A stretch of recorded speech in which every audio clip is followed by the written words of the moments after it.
നമസ്കാരം. റാഫ്റ്റ് ഫുട്ബോളിലേക്ക് അവർക്കും സ്വാഗതം. മുന്നേറ്റങ്ങൾ നയിക്കാൻ സ്ട്രൈക്കറുടെ റോളിൽ റോബർട്ട് ലെവൻഡോസ്കി, ഇരു പാർശ്വങ്ങളിലായിട്ട് യമാലും ടോഡസും, നമ്പർ 10 റോളിൽ കളിക്കാൻ വന്നത് റാഫീഞ്ഞ. അങ്ങനെയാണ് ഹൻസി ഫ്ലിക്ക് FC ബാഴ്സലോണയെ അത്ലറ്റിക് ക്ലബ് ബിൽബാവോക്കെതിരെ കളിക്കളത്തിലേക്ക് വിട്ടത്. റാഫീഞ്ഞ ആ റോളിൽ, നമ്പർ 10 റോളിൽ പൊളിച്ചെടുക്കുന്ന കാഴ്ചയാണ് നമ്മൾ കണ്ടത്. കളി കഴിഞ്ഞിട്ട് വളരെ കൃത്യമായിട്ട് ഹൻസി ഫ്ലിക്ക് അതിനെക്കുറിച്ച് പറഞ്ഞു. റാഫീഞ്ഞക്ക് മുന്നേറ്റ നിരയിൽ അറ്റാക്കിൽ ഏത് പൊസിഷനിലും കളിക്കാൻ പറ്റും. തീർച്ചയായിട്ടും അദ്ദേഹത്തെ പോലൊരു താരം ഞങ്ങളുടെ കൂടെയുണ്ട് എന്നുള്ളത് അമേസിംഗ് ആയിട്ടുള്ള കാര്യമാണ്. ഞങ്ങളെ സംബന്ധിച്ചിടത്തോളം എപ്പോഴും പ്രഷർ സ്റ്റാർട്ട് ചെയ്യുന്നത് റാഫീഞ്ഞയിലൂടെയായിരുന്നു. അദ്ദേഹത്തിൻ്റെ ആ ഒരു ഡൈനാമിസം ബാക്കിയുള്ള പ്ലെയേഴ്സിലേക്കും എത്തിക്കുകയായിരുന്നു.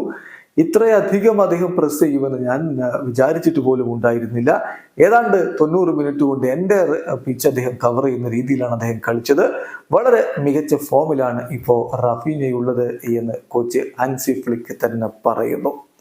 റാഫീഞ്ഞയുടെ പ്രകടനം അത് എടുത്തു പറയേണ്ടതാണ്. നമ്പർ 10 റോളിൽ അദ്ദേഹം പൊളിച്ചടുക്കി. കളിയിൽ 73 ടച്ചുകൾ, 3 ബിഗ് ചാൻസുകളാണ് ക്രിയേറ്റ് ചെയ്തത്. കളിയിൽ ഏറ്റവും അധികം ബിഗ് ചാൻസ് ക്രിയേറ്റ് ചെയ്തയാൾ റാഫീഞ്ഞയാണ്.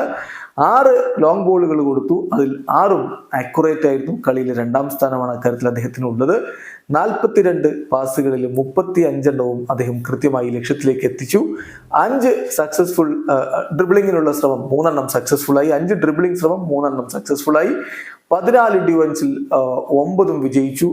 അക്കാര്യത്തിൽ ഡ്യുവൽസ് വിജയിച്ചതിന്റെ കാര്യത്തിൽ അദ്ദേഹം കളിയിൽ ഒന്നാമനാണ്. 3 ടാക്കിളുകൾ അദ്ദേഹം നടത്തി, അക്കാര്യത്തിലും അദ്ദേഹം ഒന്നാമനാണ്. അങ്ങനെ പൊളിച്ചടുക്കി നമ്പർ 10 റോളിൽ ഏറ്റവും സ്യൂട്ടബിൾ ആയിട്ടുള്ള പെർഫോമൻസിന് റാഫീഞ്ഞ പുറത്തെടുക്കുമ്പോൾ ബാഴ്സയുടെ ആരാധകര് വലിയ പ്രതീക്ഷകളോടുകൂടി വരും മത്സരങ്ങൾ കാത്തിരിക്കുകയാണ്. ഇവിടെ അവസാനിക്കുന്ന ഫുട്ബോൾ ലോകത്തെ കൂടുതൽ വിശേഷങ്ങളുമായി റാഫ്റ്റ്